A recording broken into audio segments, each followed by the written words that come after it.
evening and welcome to The Report with me, Chris Bambery. On tonight's programme, we'll be taking a look at the civil war in Syria and the International Crimes Tribunal of Bangladesh, as well as the rest of the day's news.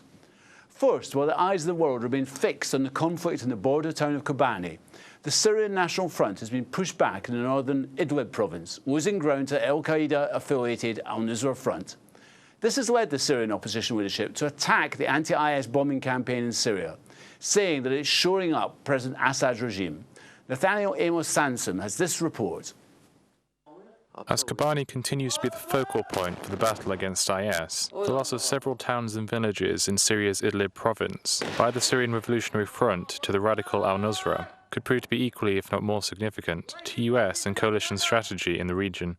The attack by the al-Qaeda-linked organization comes following weeks of continued clashes between the two groups in the region.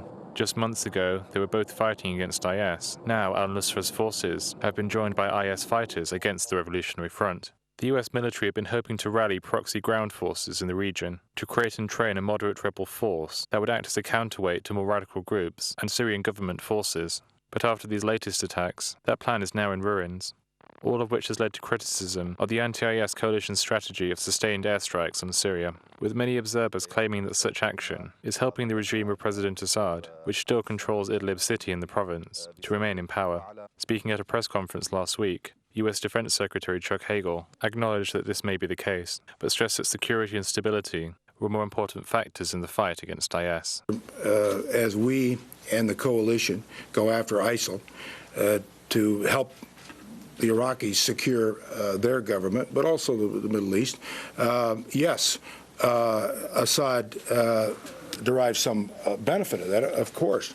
But what we're talking about is a longer-term strategy that's effective in doing what we think, and the people of the Middle East, as to what's required to stabilize and secure that part of the world in effective, inclusive governments. As the conflict in the border town of Kobani continues, it is clear that the outcome there will prove important in deciding the future of the conflict against IS. However, the loss of ground in Idlib to al-Nusra could prove in the long run to be equally as important in determining the nature of conflict in the region. Nathaniel Amos Sansom, The Report. Joining me to discuss this is Abdullah al Andalusi, who's the co-founder of the Muslim Debate Initiative, and on the phone from Beirut, Ali Harfouch, a political analyst and researcher. Gentlemen, welcome. Can I just turn to you in Beirut, Ali, Brother Ali?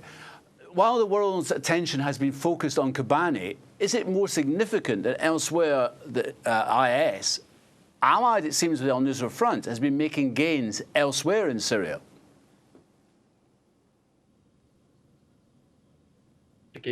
For what is happening in Idlib. It's also important to note that Nusra Front was not only able to expel the so-called moderate rebels from Idlib, but it was also able to successfully raid a government building. Now, having said that, one of the things that will occur as a result of these clashes and as a result of al-Nusra taking over parts of Idlib is that this creates new fault lines among the rebels in Syria. And these are more ideologically driven fault lines between the moderate rebels, which have become far more marginalized, and between the more quote-unquote radical rebels, which espouse an Islamic alternative, an Islamic future for Syria, or in the post-Assad Syria. It's also worth noting that today, the Dawn of Syria Brigade, which is also a moderate rebel group, threw its weight behind the SRF, the Syrian Revolutionary Front, and gave Nusra 72 hours to withdraw from certain territories. So yes, it's significant on multiple levels. It's also significant in that it tells us something about the U.S. policy and the failure of the United States to employ a policy of inclusion in Syria, which would essentially involve trying to co-opt the opposition as to mediate any certain change in the near future, as it was able to do in Egypt. This clearly shows us that Syria is far different than Egypt, Tunis, and Libya. Thank you. Abdullah, you've just published this new report on ISIL, the American strategy for Iraq and Syria. Is it significant that the main activity in Syria of ISIL, along with its allies, is to fight other people in the opposition and not actually the Assad regime? Well, I think that it's a bit of a complex situation. ISIL viewed Jabhat al-Nusra's successes in Syria, and it basically did almost a hostile takeover of Jabhat al-Nusra's operations, trying to get defectors from Jabhat al-Nusra and making a presence whereby they'd only been confined to Iraq previously. Now, because that wasn't received very well, it led to both sides trying to claim some Islamic legitimacy for their cause, and it's led to excommunication, and it's led to kind of fighting between the various factions. So ISIL, while they were committed to trying to absorb the Syrian revolution into itself and expand, now they've adopted a more pragmatic approach to Jabhat al-Nusra, who has also been bombed by the Americans, and they see that they can make a pragmatic alliance, like they've made a pragmatic alliance with some Iraqi Sunni groups to counter the kind of American takeover and control of the Syrian revolution. Out in Beirut, members of the Syrian resistance are beginning to criticise US strategy in Syria. Do you think they're right to say so? I doubt. Okay, look, even from purely military strategic perspective, you cannot eliminate or damage a guerrilla group, a group which employs guerrilla warfare through airstrikes. And Pentagon chiefs have been saying this very early on. That's one. Two, the very fact that the United States had drawn red lines for ISIS, as opposed to drawing, and not giving any attention to Bashar al-Assad or punishing Bashar al-Assad for his war crimes, also largely damages the credibility not only of Bashar al-Assad, but the credibility of the United States and Barack Obama, but also its allies, moderate rebel allies on the ground. This is, this deals a major blow for these who are trying to seek assistance from the U.S. and seek support from the U.S. So, like I said, whether it's from a political perspective, in terms of the long-run strategy, which Chuck Hagel spoke about, which we have yet to see be formulated, or from a purely military strategic perspective, these airstrikes are counterproductive. And as Abdullah pointed out, they have targeted not only the Islamic State, but also fighters from Jabhat al-Nusra, which have widespread popularity among the Syrian people in various provinces. Abdullah, Chuck Hagel admitted there that US actions may be helping the Assad regime. I mean, what do you think the end game is in this conflict? Do you think Assad could cling on to power?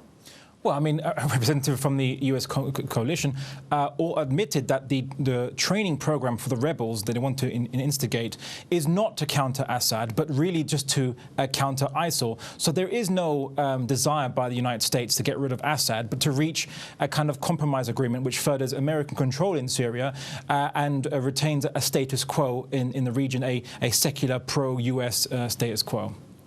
And do you think the danger is the Free Syrian Army can just be seen as an American puppet? I think they already are being seen as American puppet by many rebels on the ground, which is why you're getting many defections and why basically support on the ground for them is ebbing away. In Beirut, there's reports coming through of mass graves being discovered by al-Nusra Front fighters in the area in Idlib province. Have you heard anything about this? We have not heard anything of this. Okay.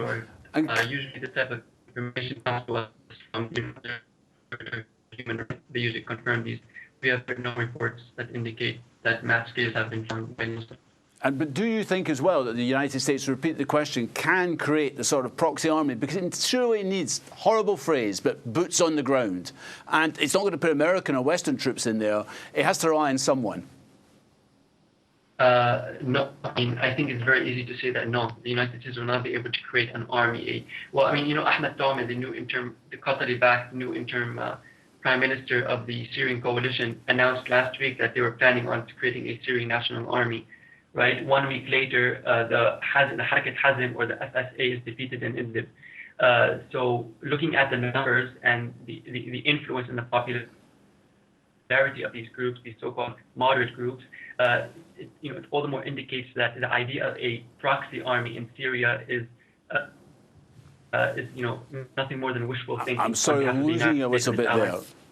Abdullah, can I ask you here in the studio, in this report, you kind of suggest that IS is benefiting the United States' aims in the region.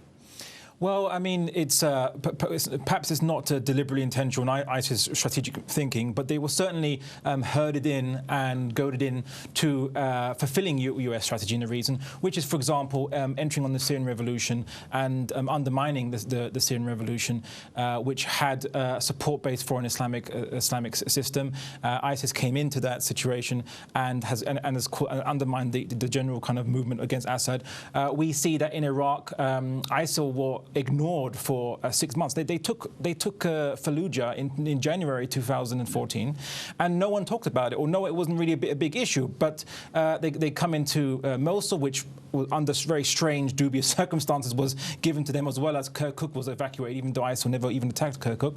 The Kurds were allowed to take over Kirkuk, ISIL were allowed to take over Mosul, and suddenly we have a convenient pretext for US intervention. So we're seeing that the US allowed this, knew this was the situation going on, allowed it to grow. Assad also withdrew from eastern Syria, almost invitationally allowing the situation to grow, deliberately to give a pretext for US intervention and to shore up the so-called moral high ground of the Syrian regime, claiming that it's fighting terrorists and so it should be allied with as opposed to fought against. Ali Harfouch, do you think that ISIL is actually benefiting United States aims in the region? Well, I mean, it's difficult to say. It's a bit complicated because on one hand, a lot of its oil revenue has been cut off. It's been slashed down in less than half of its previous oil production. But at the same time, it is providing it more of an ideological thrust. A lot of people are beginning to sympathize with the Islamic State, including people in the region. I mean, people in Lebanon, Jordan, Egypt, and so forth. That's one. Two, we now have reports that foreign fighters are flowing into Syria in far greater numbers after the U.S. airstrikes began.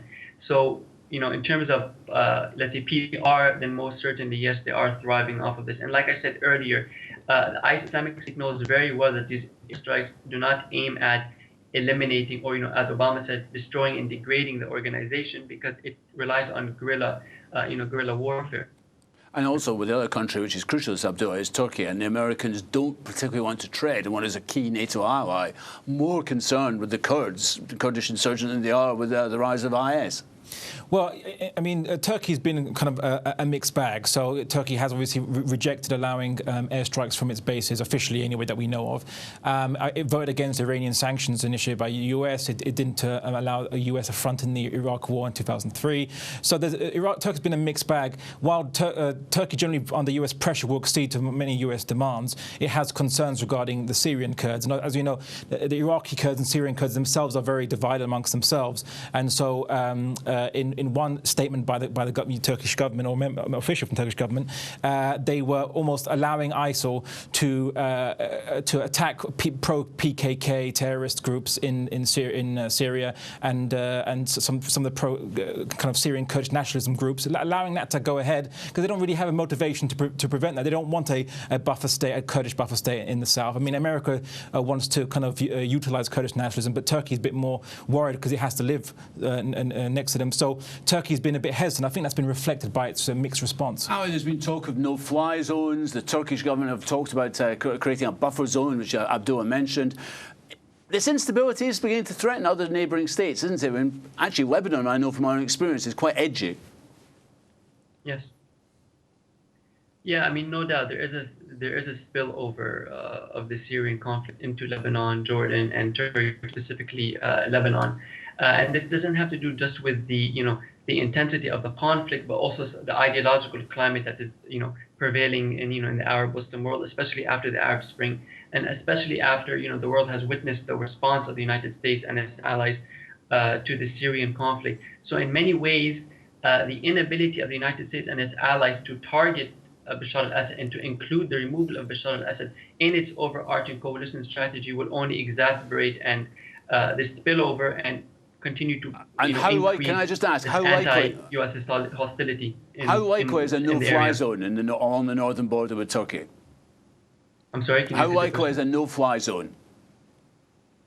I mean, at the moment, I think it's very unlikely because this would damage Bashar al-Assad's ability to intent in the area until something is formulated, until the removal of Bashar al-Assad, or at least a physical compromise is formulated. Nothing of that sort will happen. I mean, they've done a very good job. Political interest come before humanitarian interests. Abdullah, they've done a very good job in diverting the forces of the Arab Spring here, haven't they? Well, I mean, certainly the Syrians overwhelmingly, predominantly wanted an Islamic system or a system that represents their beliefs, not prejudicing the rights of the minorities.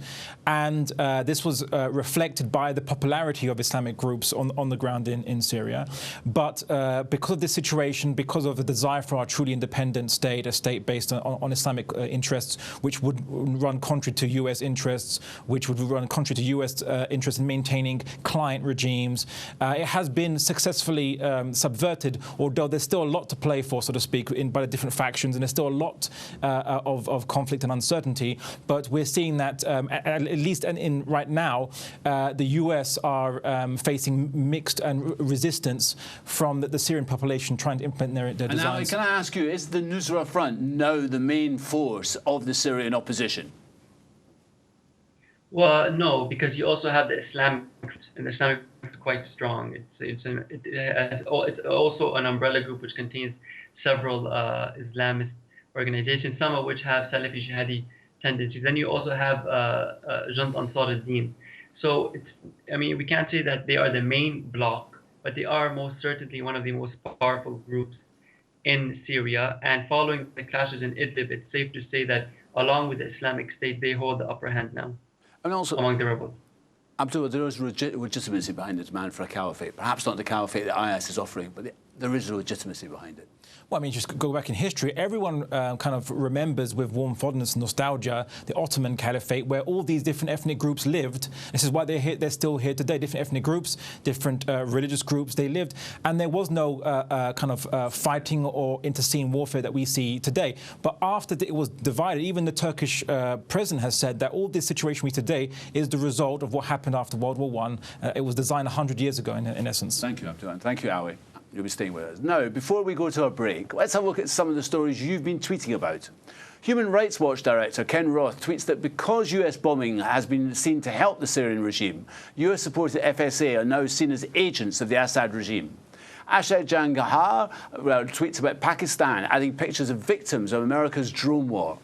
Nigeria News Desk tweets about Ebola, with a report saying Ebola is spreading up to 9 times faster in parts of Sierra Leone than 2 months ago. Now a final tweet in Bangladesh from Talha Jamal, who says when injustice becomes the norm, anarchy becomes the reality. Is Bangladesh heading that way? Taha will be joining us later on in the programme to discuss Bangladesh, and Abdullah will be staying with us for commentary on today's news. All of this after this break.